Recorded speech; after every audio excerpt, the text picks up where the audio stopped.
Alex Kais here, artist and realtor with a home in Seattle.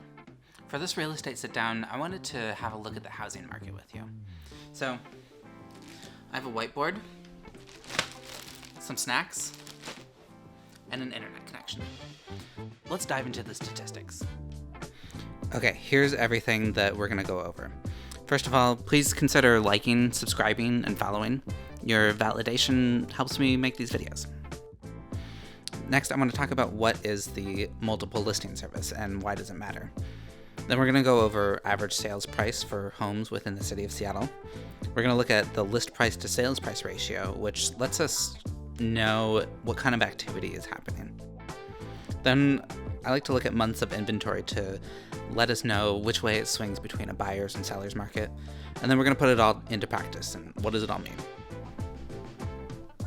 Okay, here's the multiple listing service. You can see that there are tons of listings all across the city, and this is where all of the listings across Redfin, Zillow, this is where they originate. So whenever a real estate agent puts a house on the market or sells it, then it has to be put into the MLS. This allows the organization to collect vast amounts of data over the past many years. And as homeowners, this is really great because we now have access to this vast amount of data that lets us know exactly what the market has done and a little bit kind of predict where it's going to go in the future. So using all this data, we can accurately value a house, know exactly what it's worth, but also try to determine when is a good time to buy or sell. Okay, here's a chart of the average sales price for a home in Seattle. You can see that things are staying fairly steady. We've ended October about where we started. And the average house is selling for $758,000 and condos are selling for $508,000. Okay, this next metric I like looking at for determining activity. It's called the list price to sales price ratio, or pretty much how much people are overpaying or underpaying for housing. So you can see that people are paying a little bit more in the springtime. That's fairly natural, and a little bit less in the winter. We had 101% in April and 98% in January. Right now we're sitting at about 99.5%. It's right over here. You can see that that's ticking up a little bit since last month. So, people might be catching on to the fact that there's a little bit of room for negotiation right now, and you can go in and expect to pay a little bit less than list price.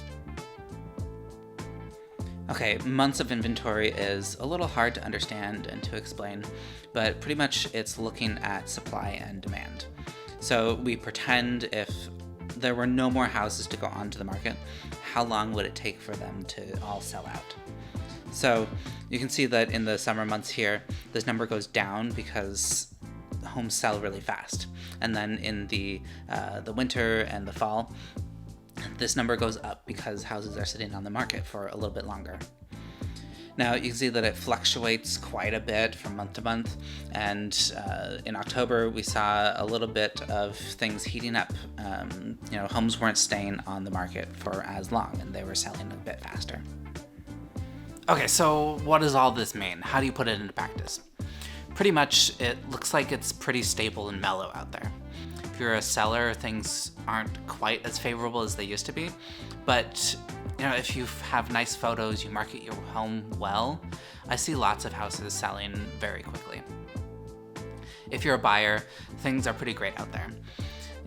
It's still not quite as great as last January, but this is the first time since 2012 that we've seen a steady increase in months of inventory. That's a good thing. If you have a reliable lender and a knowledgeable realtor on your side, there are deals out there to be found. Okay, thanks for following along on this housing market update. If you have any questions or you want to see a little bit different data, let me know and I'll throw it in there.